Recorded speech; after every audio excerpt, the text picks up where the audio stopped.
Guys, will you believe that a company has sued villagers for interfering with their own water? Their own water? Not metaphorically, not emotionally, legally. Now, the Nyeri High Court looked at this lawsuit and said, you know what? It's dead on arrival.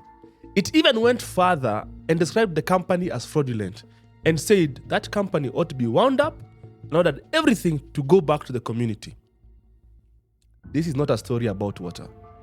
It's a story about power, about paperwork, and what happens when the law finally asks one simple question. Who built this thing?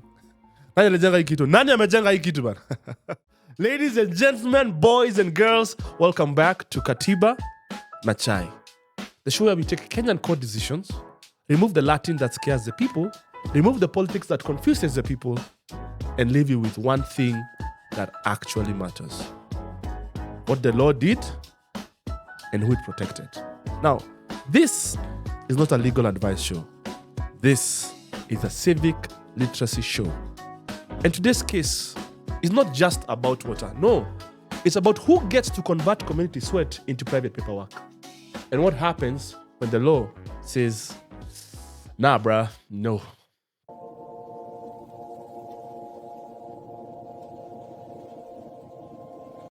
Let's talk about Mutitu Water. The story begins in the 1990s in Kieni West, Nyeri County, then Nyeri District, where water was not scarce in theory, but scarce in reality. Now, the Catholic Church in Nyeri identified the problem early and worked with the local community to set up a water project.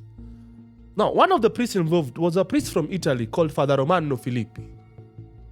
He helped mobilize donor support, including funding from his home in Italy. And to make the project possible, he called up Italian donors. Now, this was not a business idea. It was not a commercial venture. It was a community water project. The community provided labor.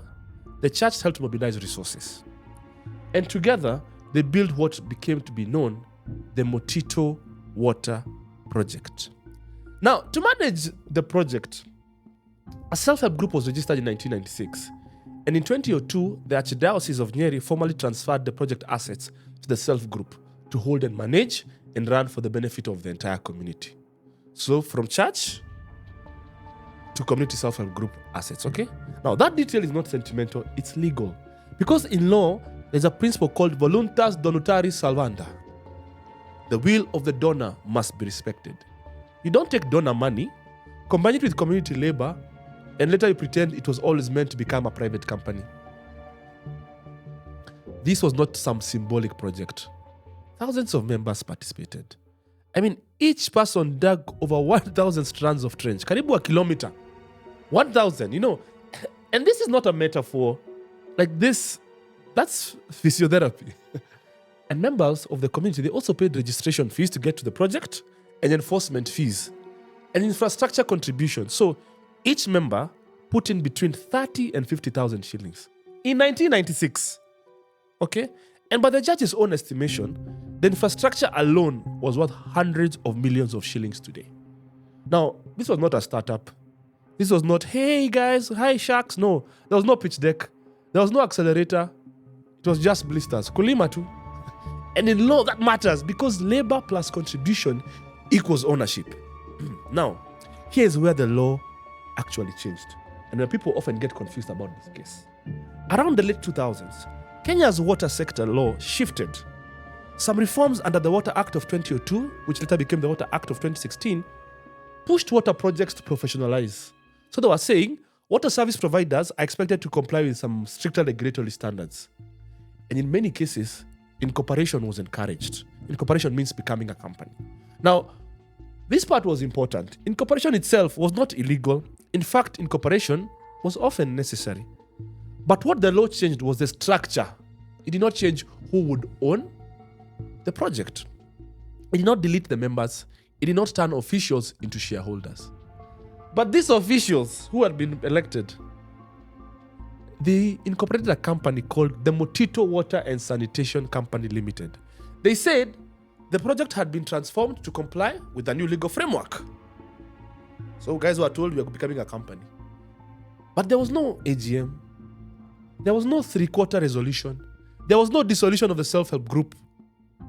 And there was no consultation of the thousands of members who had put their blood and sweat and tears into this. So the company capped its membership at 28 people. 2,000 people went to sleep in a community project. And they woke up one day governed by a board they had never elected. Now, the law asked for a structure. It did not tell people to make a whole community disappear. Now, legally, this raised the red flag. I mean, how do officials of a self-help group who are not delegates, who are just delegates and not owners, do this? And the law is very clear on this. Okay, some other Latin guys. Delegatas non protesta delegare. It means a delegate cannot give themselves more power than they are given. You are elected to manage, not to convert. Okay? Not to inherit, not to privatize. Then they say they didn't steal the project. They converted it. Which is lawyer for, we followed the law so hard, we forgot the people. Now, when the community pushed back, the company did not explain. It sued the community. They asked for questions that were taken to court. The company went to court seeking injunctions that it said it was a legitimate water service provider. It said it was licensed, that had complied with the Water Act. It said that the self-help group was in fact defunct. It even asked for the group to be deregistered. And crucially, the company resisted the involvement of the Catholic Church, arguing the church should not even be part of these proceedings. Translation, don't bring the donor in the room when we are discussing ownership of the donation. Anyway, the court did not agree. The judge allowed the Archdiocese of Nyeri to participate as what we call an interested party in court. Okay, not because the church wanted power, but because it had an identifiable legal interest in how the project it helped establish was being repurposed. So, the donor was allowed to speak. And that matters because once you hear the donor's intent, that conversion story starts to become a bit shaky. It starts to wobble. Now, this is where the drama really kicks in. Because the community did not just defend itself, it counterclaimed. Yeah, they lawyered up. And they were like, you want to talk law? Higher. Let's talk law. They went to the court and asked the court to declare that the Mutitu Water Project still belonged to them as a community. They then asked for all the assets to be returned to them. Then they asked for a full account of money collected since 2009. Then they asked for a permanent injunction to stop interference. So this stopped being a misunderstanding and became a legal showdown. Company versus community. Paper versus people. Letterhead versus trenches. So the company tried to anchor its case on licensing and limitation of time. But the judge was not persuaded. He was very clear. The Water Act regulates how water is supplied. It does not determine who owns the pipes. A license allows you to supply the water. It does not say now you annex it. Otherwise, Safaricom, Airtel, they would all own our phones because they regulate our SIM cards. Now, water law is about regulation. Ownership is about consent. And consent is not optional. Justice Kizito Magare stripped the case down to its bones. 1. Burden of proof. If you claim you're the owner, you must prove it. Don't give us stories. Don't assume it. Prove it. 2. Contract law. For a contract to exist, there must be offer, acceptance, consideration, that's the price, and intention. Now, the company could not show how 2,000 people were offered, accepted, or agreed to do anything. You cannot bind people to a contract they were never a party to. 3. Delegation. The officials were trustees. They were not owners. They never convened members. They never sought approval. They never even dissolved the group. 4. Donor intent. The project was donated for community benefit. You cannot defeat that intent by excluding the community and calling it compliance. 5. Delay. The court rejected the idea that a silence cures illegality. Fraud does not become illegal because it was quiet.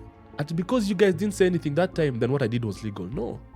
The judge then stopped being polite. He described that company as fraudulent. He said it ought to be wound up. He ordered all assets to revert to the community and said he wanted a forensic audit done and that all money collected since 2009 to be accounted for and remitted back to the community. He issued a permanent injunction stopping that company from interfering with the project ever again. That is not a warning. My friend, that is a legal eviction. Toka! Get out! Get out! Now, this case will not trend. There's no celebrity, there's no dramatic arrest, there's no viral outrage. Just thousands of ordinary people who dug trenches, paid their money, and trusted procedure to protect them. And you know what? For once, it did. The Constitution is not supposed to protect power. It protects process. And process is how people like you and me, ordinary people, survive powerful paperwork. And that is why we made Katiba na chai. Because the Constitution doesn't live in speeches. It lives in cases like this, where the power is quiet, but the paperwork is aggressive. And justice only happens if someone reads beyond page 2. Ladies and gentlemen, if this episode helped you understand how power actually moves in Kenya, subscribe, man. Subscribe, man. Because the next case will not explain itself either.